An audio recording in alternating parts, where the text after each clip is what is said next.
Guys कैसे हैं आप? तो उम्मीद है कि अच्छे होंगे। तो आपका एक बार फिर से स्वागत है all people environment and development की पीवाईक्यू सीरीज में, जिसमें हम हर एक वीडियो में 10 क्वेश्चंस करते हैं। अभी तक हमने अराउंड 270 क्वेश्चंस कर लिए हैं इसमें। 2004 से लेकर के 2026 तक जितने भी पीवाईक्यूज आए हैं 1 मिनट के, वो हम सारे के सारे अपने चैनल पर कवर करेंगे। तो आपने अगर हमारी प्रीवियस वीडियोज ना देखी हों तो जाकर के देख लीजिए।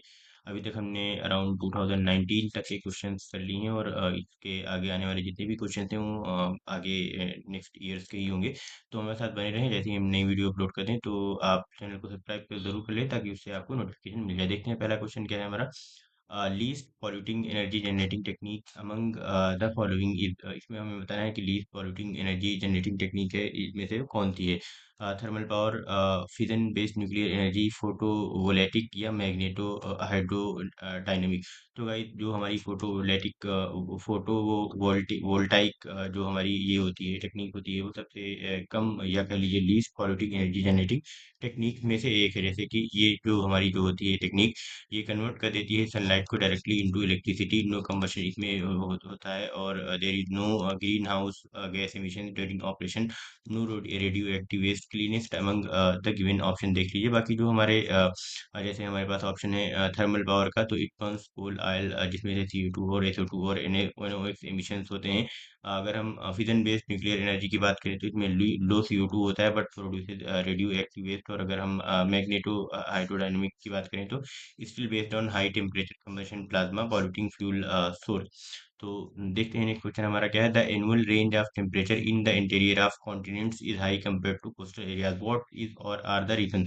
thermal difference between land and water, variations in altitude between continents and oceans, presence of strong winds in the interior, heavy rains in the interior as compared to the coastal region। तो हमें से इसमें पूछा है कि the annual range of temperature in the interior of continent is high compared to coastal regions। तो इसमें हमारे एक कोस्टल एरिया, तो इसमें हमें बताना है कौन कौन से रीजन है। तो का इसका जो thermal difference between land and water देखने को मिलता है, यही एक रीजन है, बाकी सारे कोई इसमें से रीजन नहीं है। तो आपका जो ऑप्शन ए है वो करेक्ट रहेगा, दैट इज ऑप्शन सी। तो देख लीजिए क्यों नहीं होते हैं। तो thermal difference between land and water जो है हमारा, जो लैंड होती है वो heats up and cools down faster than water. Water has high specific heat capacity तो it moderate temperature.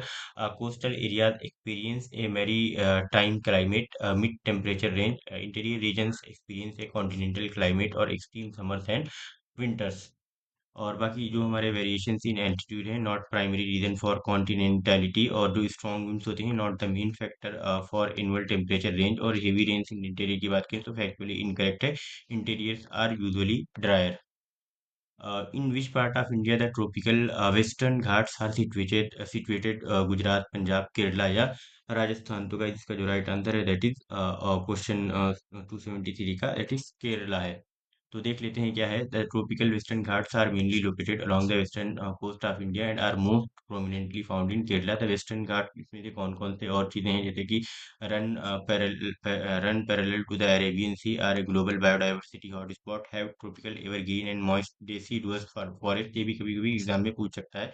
Receive very high rainfall due to south west monsoon, although the Western Ghats extend through Maharashtra, Karnataka, Tamil Nadu and Goa. तो आप ये देख सकते हैं कि जो western घाट हैं वो कहाँ से एक्सटेंड होते हैं, महाराष्ट्र, कर्नाटका, तमिलनाडु। ये भी एग्जाम में पूछा जा सकता है। Tropical evergreen belt is most characteristics in Kerala, जो क्वेश्चन में पूछा गया था। How much carbon is being added to the atmosphere by burning of fossil fuel, 4 to 6 billion ton, 2 to 6 billion ton, 9 to 12 billion ton, या 6 to 9 billion ton. तो guys इसका जो right answer है वो 6 to 9 बिलियन टन होता है, क्योंकि जो अगर हम देखें तो on an average the burning of fossil fuels adds approximately 6 to 9 billion ton of carbon per year to the atmosphere. अगर हम ओल्डर स्टैंडर्ड या टेक्स्ट बुक या यूजीसी की रेफरेंस की वैल्यूज को देखें, जो अभी तक की यूजीसी के साथ मानी जाती है, तो ये जो कार्बन होता है ज़्यादातर कहाँ से आता है, कोल से, पेट्रोलियम से, नेचुरल गैस से, या फिर अगर हम देख लें when burn these fuels release carbon dioxide contributing to global warming, green house effect, climate change. तो ये सारी चीज़ें आप ध्यान में रखना।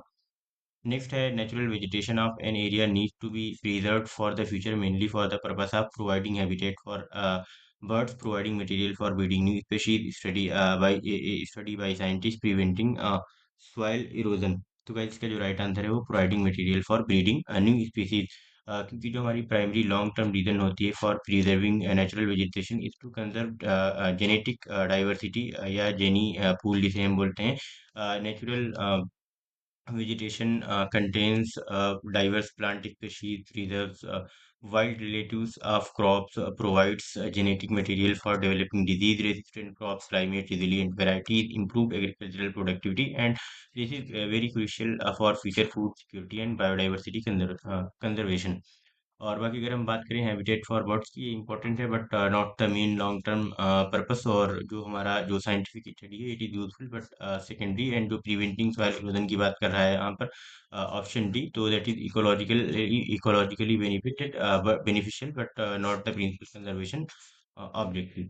तो नेक्स्ट क्वेश्चन है हमारा, a source of renewable power which can be developed with minimum cost, geothermal energy, biomass power, wind mills या टाइडल पावर। तो गाइस इसका जो राइट आंसर है दैट इज बायोमास पावर, जो हमारे मिनिमम कॉस्ट में डेवलप किया जा सकता है। तो देख लीजिए पूरी क्वेश्चन है हमारा, assertion mapping of landslides prone areas and construction of houses, filling of trees and grazing in landslide prone areas should be prohibited. Afforestation in the vulnerable areas is an effective way of durable landslides control। तो हमें ये देखना है कि जो हमारे assertion और reason वाले हैं वो करेक्ट हैं कि नहीं पहले, फिर उसके बाद आगे हम बढ़ेंगे। तो गाइस देख लीजिए, mapping of landslide prone areas and construction of houses, filling of trees and grading in landslide prone area should be prohibited. तो ये तो करेक्ट है। और forestation in the vulnerable area is an effective way of durable landslide control, ये भी correct है। और जो हमारा असर्शन है उसको करेक्टली एक्सप्लेन भी कर रहा है। तो हमारा option C will be the correct answer, that is both A and R correct and R is the correct explanation of A. Which of the following best describes the mechanism of green house effect in earth atmosphere. तो इसमें बताना है कि कौन सा जो है green house effect को शो करता है। Ultraviolet radiation from the sun is absorbed by the ozone layer in stratosphere, gamma radiation from the sun is absorbed at the ground level by dust particles in the atmosphere, cosmic radiation from space is absorbed by the gases in the atmosphere, and infrared radiation from earth's surface is absorbed by the gases in the temperature. तो guys इसका जो right answer है वो infrared radiation from earth surface is absorbed by the gases in the atmosphere.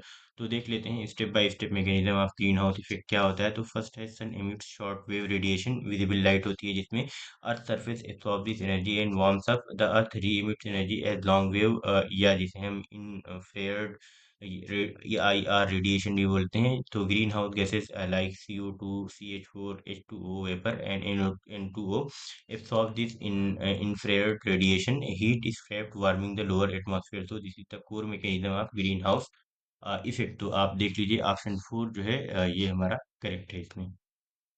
Next है, recent study showed that river Ganga will not flow cleaner in the near future, which of the following reasons is false। thinning of इसमें बताना है false कौन सा है। thinning of flow rate of river, failure of treatment plants, climatic change, increased sewage।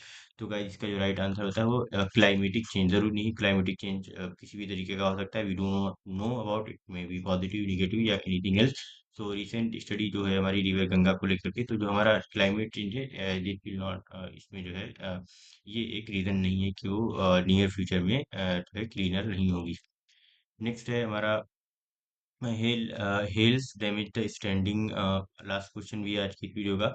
हेल्स damage the standing crops in India, hails occur only during the winter season. तो guys जो हमारा ये जो है ऑप्शन जो असर्शन है वो इनकरेक्ट है। तो इस वजह से हमारा ए, सॉरी ये ए इनकरेक्ट नहीं है, एक सेकंड। हाँ तो भाई देख लीजिए, जो हेल्स हैं ये डैमेज द स्टैंडिंग क्रॉप। तो यहाँ पे जैसे मैंने इसका वो भी दे रखा है, जो इसका एक तरीके से एक्सप्लेनेशन भी। तो hail storms basically physically damage कर सकते हैं क्रॉप्स को, they break stems and branches with flowers and fruits, reduce agricultural yield, और they are specially harmful to wheat, mustard, mango, orchids and जो वेजिटेबल क्रॉप होती हैं उनके लिए। In India hails occur only during the winter season, ये कभी भी हो सकते हैं, जरूरी नहीं कि विंटर सीजन में। तो ए इज ट्रू और R is false. Thank you very much guys, like करें, शेयर करें, सब्सक्राइब करें, कमेंट करें और नोटिफिकेशन बिल को ऑन कर लें, ताकि जब भी हम नई वीडियो अपलोड करें तो आपको उसका नोटिफिकेशन मिल जाए। मिलते हैं नेक्स्ट वीडियो में, तब तक के लिए बाय।